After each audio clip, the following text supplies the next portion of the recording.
say again, the most underappreciated part of being a Christian, of understanding what our faith is all about. And I confess myself, I had not preached many sermons on this topic until a good Lutheran colleague of mine brought it to my attention that it was a deficit in much of our mainline churches. And it is the word grace.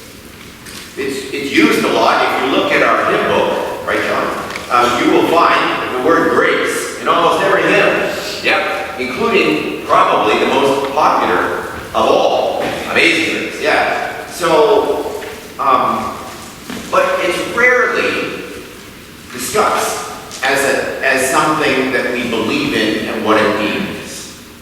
So I try as often as I can to kind of go back to grace. And really, in many ways, the great symbol of grace that you look at when you or wherever you're sitting in your pews is the baptism font. And you might say, why is the baptism font a symbol of grace?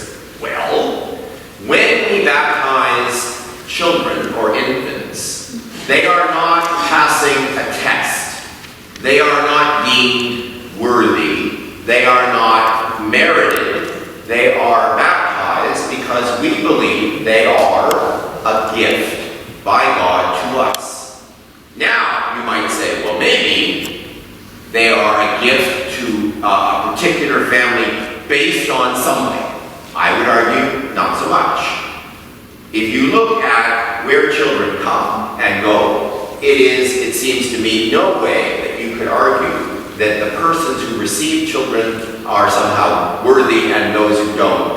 There are people who think that way. I would strongly argue against. I think that life itself is a gift. And I strongly discuss this with people because often at times of death, people will talk to me and they'll say, what did I do to deserve this? Have you ever heard that before? Yeah. And what I share with people is the gift of life and the fragility and mortality of life is a gift. It is not based on merit. If it was, none of human history would make sense. The Holocaust would make no sense. Right? All the people that we know who have lived lives of tremendous virtue, who died so young, none of that would make any sense. The reality is, if we use our minds and our hearts, we know that life is a gift. And because it is a gift, and because it is not merited on our part, but just given, the only response to receiving such a gift is thanksgiving, which brings us to today, right? The only way to respond to the gift of life is with thanksgiving. And how do we live out a spirit of thanksgiving? Well, that's the question, isn't it? Because if, as people of faith, we live out our lives sort of measuring out how much affection and care we give to others based on what they do or don't do, I don't know about that Ian. I don't know. He's not volunteering quite as many hours at the mission.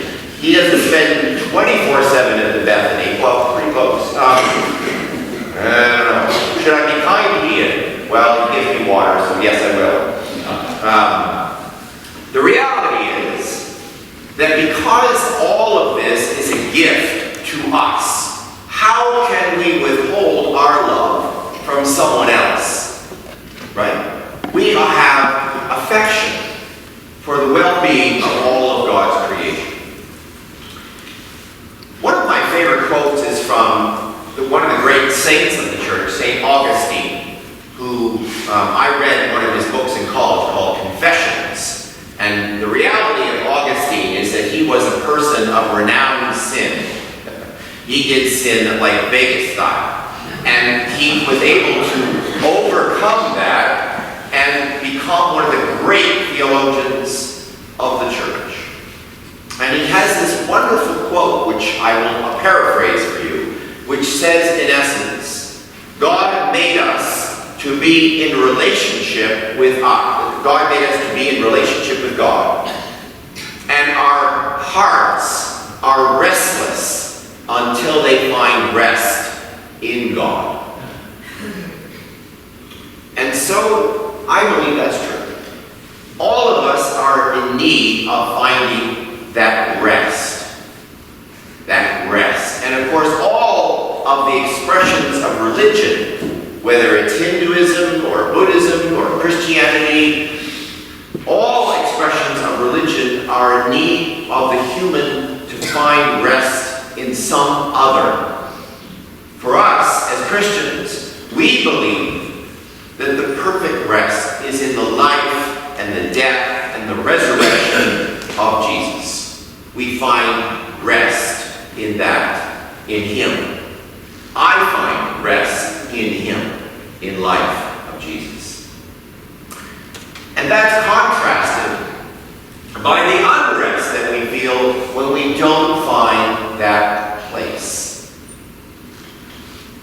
So our text this morning, which Rick read, is not so much about unrest as it is about hunger, which amounts to the same thing, which is a sense of not being quite right in the moment. Whether you are filled with hunger or unrest, you are not where you need to be. And so the text that Rick read is a text about people who have been gathered together because they believe that Jesus will feed them. Why? Because He has already fed them. There was that famous, the feeding of the 5,000, yes? And so they've amassed themselves again saying, bring it on, we're hungry, right? And Jesus' response is, the kind of food that you are hungry for is perishable, but the kind of food that I offer is imperishable. What that means is that the food, literally, that our bodies need, don't get me wrong, our bodies need food, but that food, if left alone, will go imperishable, yes? But the food that Jesus represents, His life, His teaching, His death, His resurrection, His Spirit, all of that is such that it is imperishable. It is eternal. It is life-giving. It doesn't go away. It lasts forever.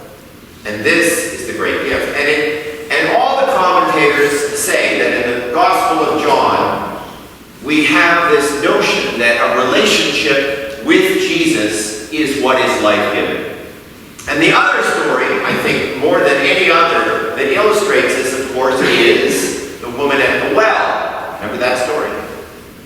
The woman arrives late in the afternoon in the scorching heat to receive the water that she needs. Why did she go in the scorching heat? Well, because nobody will be there.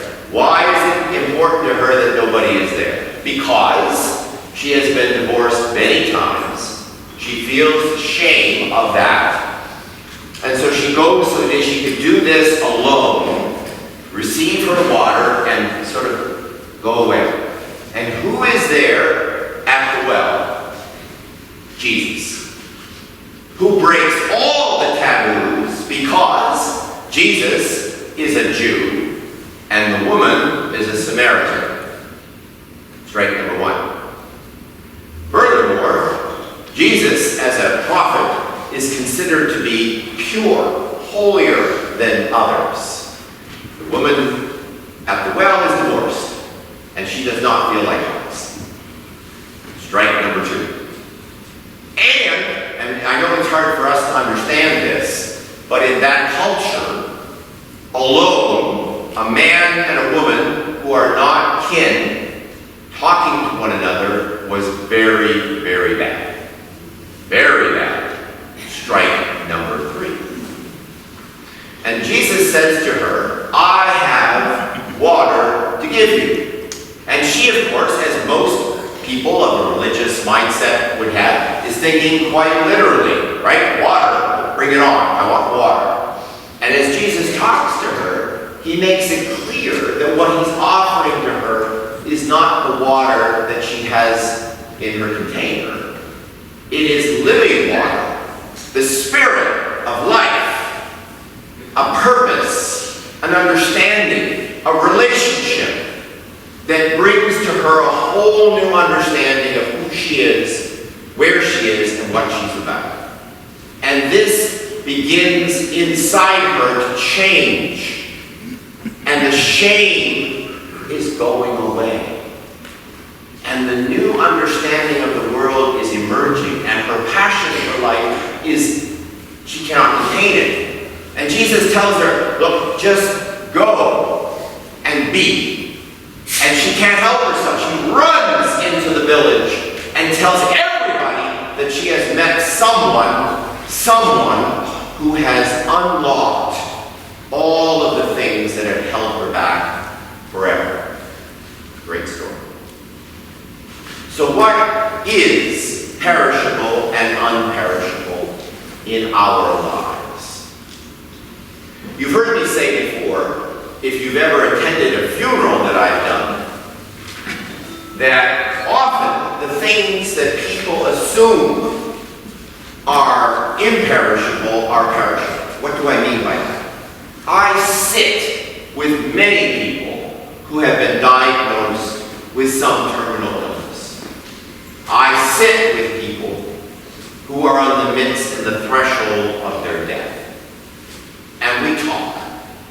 And what's fascinating to me, you've all heard the story of the person who says, I don't regret, the person on their deathbed who says, I certainly don't regret any of the time that I took away from work, that whole sort of contrast, because we're always focused on work, and yet we realize that death and family is so important. But let's just pull that back a little bit and talk a little bit bigger about what is imperishable. Because I believe that at that critical moment, when we talk about our death or someone else's death, we know what has been life. The contrast is strong. At that moment, what is revealed to us is what has been life-giving. And when I sit with people and they talk about what was life-giving, it is often the people that they have met that they did not know at the beginning. In other words, strangers who came into their life that they didn't know, and they built relationship with them.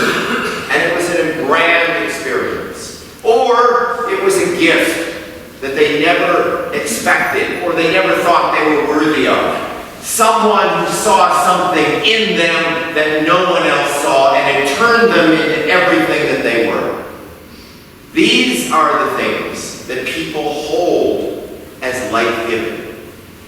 People of faith tell me that it was their relationship with God in prayer and in service that opened to them the possibility of a new life. Time and time again, I have been with people who went through a critical moment of brokenness when their lives crumbled. And the role of, whether you want to call it Jesus or God or the Spirit, whatever part of the Trinity that you call in the most personal way your Savior, that peace lifted the person out of their morass and into new life. And that they give thanks for. Let me just finish with this. We are about to embark on what is the largest enterprise that this church engages every year. Yes? And every year people will tell me, oh, here we go again. Here we go again. And what I find interesting as a minister is the way in which, during the fall fair and thereafter, all we get are questions of, how much money did we make? Or people at individual tables say, did we make as much money as we did last year? Right? And I appreciate that, right? Yes? We don't want to see the for sale sign out just yet, right? I get it.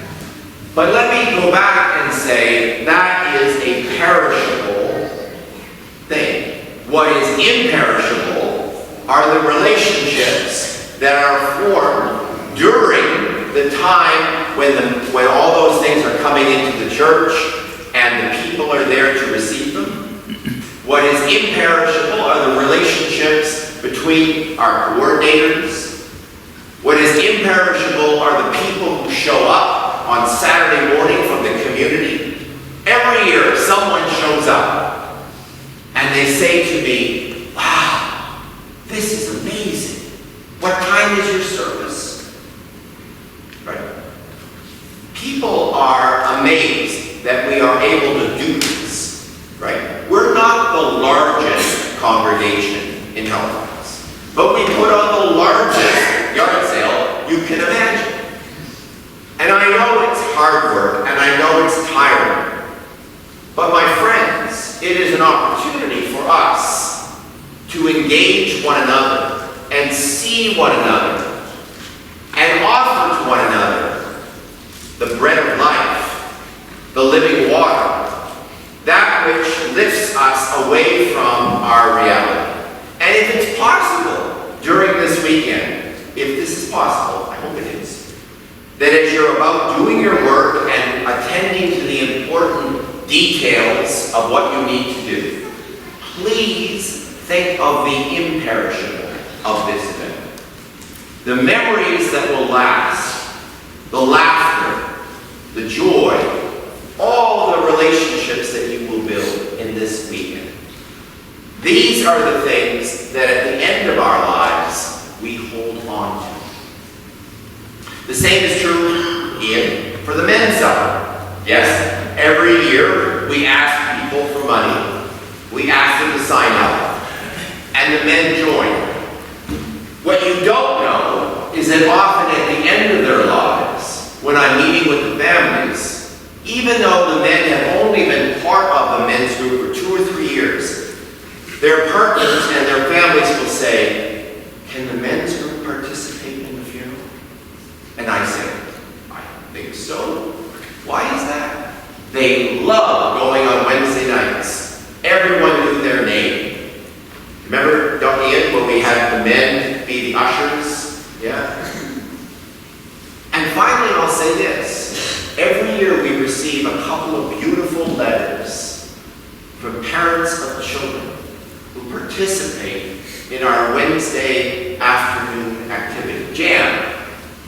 And every year, those parents write the letter to say that those Wednesday afternoons for their children are life-giving, that their children felt blessed, and they want us to know how grateful they are to us for that ministry. Whatever it is that brings you life-giving water, the bread of life, that imperishable, eternal gift that you will hold and take to your grave and forever. Hold on to that and give thanks for that this morning on this beautiful day. Give thanks not just for that which will go away, but for that which will never go away. It is a great gift. Thanks be to God.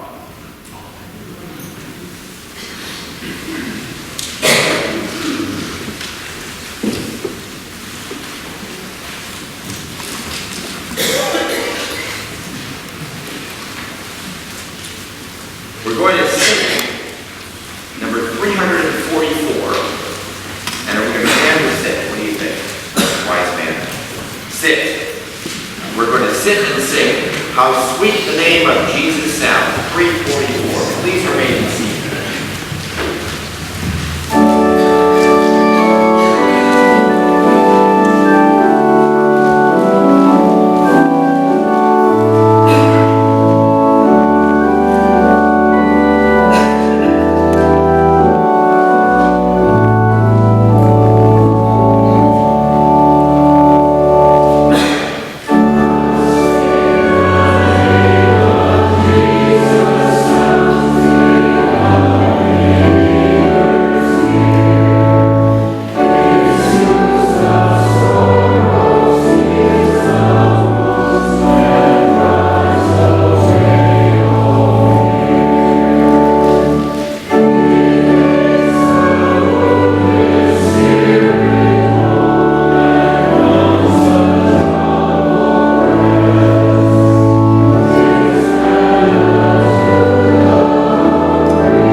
I mean that many of us have known these persons and have felt the loss deeply because the names were so well known. And I've heard several people tell me that, for instance, at this particular fall fair, there will be many people looking over at the craft sale and thinking of Grace. So I know that grief is always among us, but I'd like to part from that just a bit this week and say that we had a glorious wedding on Tuesday for Andrea and Jackie, and I would like to keep them in our prayers today. During the reception, which the staff attended, Jackie's mother shared with us a story as she thanked all the volunteers at the wedding who had made the wedding possible, including, I say, the church. She referenced a particular story which I will never forget. She said that when she and her husband had been hoping for a family, and it had not been coming together for them, she went to bed one night, and in her dream, the voice of God spoke to her and said, "You will have a daughter, and her name will be Andrea Louisa." And the next morning she woke up and she discovered she was pregnant. And she had never heard the name Andrea before.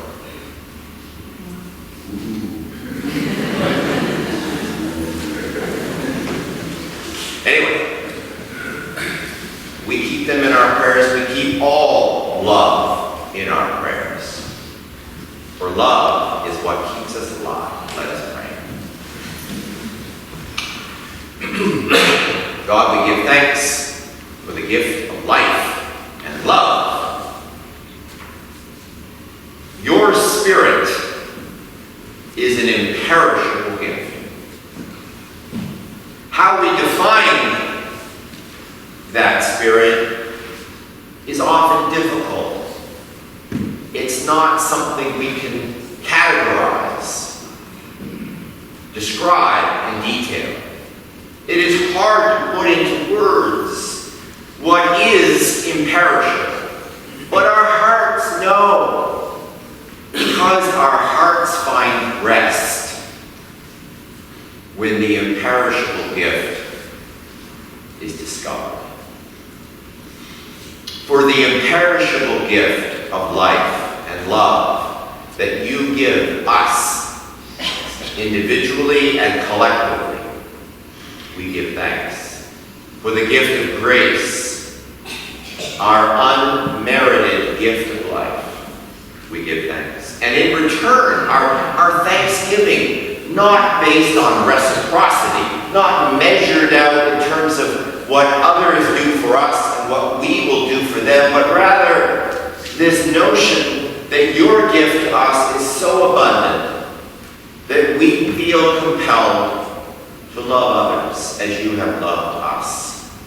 For this great spirit of imperishable gifts and our thanksgiving for all of them, we give our thanks and praise. We give thanks for Andrea and Jackie. We give thanks for all expressions of love of Anne and Eric Pugh, 50 years. We give thanks for all of the expressions of love lived out